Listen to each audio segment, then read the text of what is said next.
ಒಂದೆಡೆ ಸಿಎಂ ಸಿದ್ದರಾಮಯ್ಯ ಅವರು ತಮ್ಮ ಸ್ಥಾನಕ್ಕೆ ರಾಜೀನಾಮೆ ನೀಡಬೇಕು ಅಂತ ಮೈತ್ರಿ ಪಕ್ಷಗಳು ಒತ್ತಡವನ್ನು ಹೇರ್ತಾ ಇವೆ.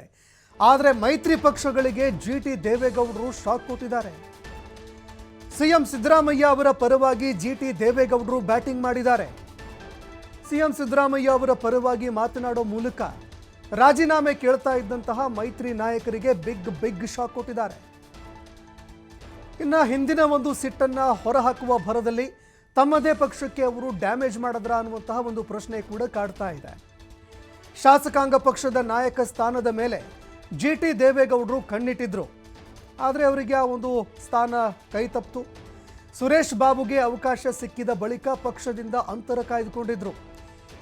ಯಾವಾಗ ಶಾಸಕಾಂಗ ಪಕ್ಷದ ನಾಯಕರಾಗಿ ಸುರೇಶ್ ಬಾಬು ಅವರನ್ನು ಆಯ್ಕೆ ಮಾಡಲಾಯಿತು, ಅದಾದ ಬಳಿಕ ಪಕ್ಷದಿಂದ ಅವರು ಅಂತರ ಕೂಡ ಕಾಯ್ದುಕೊಂಡಿದ್ರು. ಶಾಸಕಾಂಗ ಪಕ್ಷದ ನಾಯಕ ಸ್ಥಾನ ಮಿಸ್ ಆಗಿದ್ದಕ್ಕೆ ಇಷ್ಟೆಲ್ಲ ಮಾತನಾಡೋದಕ್ಕೆ ಕಾರಣ ಆಯ್ತಾ ಅನ್ನುವಂತಹ ಪ್ರಶ್ನೆ ಕೂಡ ಎದುರಾಗ್ತಾ ಇದೆ. ಇನ್ನು ಕುಮಾರಸ್ವಾಮಿ ವಿರುದ್ಧ ಪರೋಕ್ಷವಾಗಿ ಅವರು ಆಕ್ರೋಶ ಕೂಡ ವ್ಯಕ್ತಪಡಿಸಿದರು. ಸಿಎಂ ಸಿದ್ದರಾಮಯ್ಯ ಅವರ ರಾಜೀನಾಮೆಗೆ ಪಟ್ಟು ಹಿಡಿದಿರುವ ಪಕ್ಷಗಳಿಗೆ ಈಗ ವಿಲನ್ ಆಗಿ ಜಿಟಿ ದೇವೇಗೌಡರು ಪರಿಣಮಿಸ್ತಾ ಇದ್ದಾರೆ. ಜಿಟಿ ಅವರು ಮಾತನಾಡಿರುವಂತಹ ವಿಷಯಕ್ಕೆ ಸಂಬಂಧಪಟ್ಟಂತೆ ಇದೀಗ ಅವರ ನಡೆಯ ಬಗ್ಗೆಯೂ ಕೂಡ ಸಾಕಷ್ಟು ಕುತೂಹಲ ಮೂಡಿಸ್ತಾ ಇದೆ. ಇನ್ನು ಜೆಡಿಎಸ್ ಶಾಸಕ ಜಿಟಿ ದೇವೇಗೌಡರು ಈ ರೀತಿಯಾಗಿ ಮಾತನಾಡ್ತಾ ಇದ್ದಂತೆ ಸಿಎಂ ಅವರಿಗೆ ನೈತಿಕವಾಗಿ ಬೆಂಬಲ ಬಲ ಕೂಡ ಜಾಸ್ತಿ ಆಗ್ತಾ ಇದೆ. ಇನ್ನು ಅವರ ಹೇಳಿಕೆ ಸಾಕಷ್ಟು ಕುತೂಹಲ ಮೂಡಿಸ್ತಾ ಇದೆ. ರಾಜಕೀಯ ನಡೆ ಏನಾದರೂ ಬದಲಾಗುತ್ತಾ ಅನ್ನುವಂತಹ ಪ್ರಶ್ನೆ ಕೂಡ ಎದುರಾಗ್ತಾ ಇದೆ.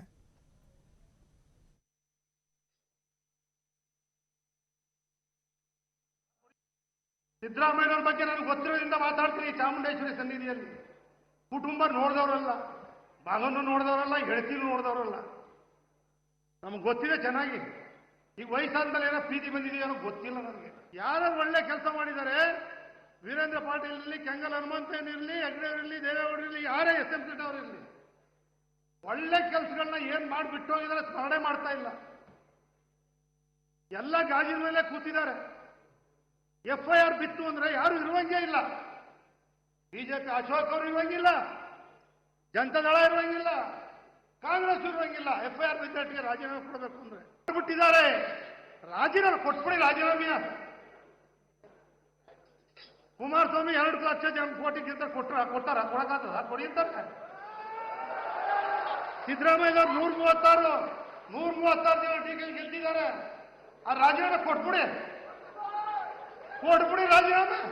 ಅಧೋಗತಿಗೆ ಕಲುಷಿತವಾಗಿರ್ತಕ್ಕಂಥ ಪ್ರಜಾಪ್ರಭುತ್ವ ವ್ಯವಸ್ಥೆನ ಉಳಿಸೋರು ಯಾರು? ರಾಜೀನಾಮೆ ಕೊಡಿ. ಎಲ್ಲ ನಿಂತ್ಕೊಳ್ಳಿ. ಎಲ್ಲರೂ ವಿಧಾನಸೌಧ ಮುಂದೆ ಯಾರ್ಯಾರಿಗೆ FIR ಆಗಿದೆ ಎಲ್ಲರೂ ಕೊಡಿ. ಎಲ್ಲರೂ ತಾಕತ್ತಿದ್ರೆ ಏನ್ರಿ. ಅದ್ ಬಿಟ್ಟು ಕಾನೂನು ಪ್ರಕಾರ ಏನ್ ಬರುತ್ತೆ, ನ್ಯಾಯಾಲಯ ಇದೆ, ತೀರ್ಪುಗಳು ಕೊಡ್ತವೆ. ಅದ್ರ ಪ್ರಕಾರ ಎಲ್ಲರೂ ಗೌರವ ಕೊಡ್ಬೇಕು, ನಡೀತಾರೆ. ಅಭಿವೃದ್ಧಿ ಮಾಡಿ.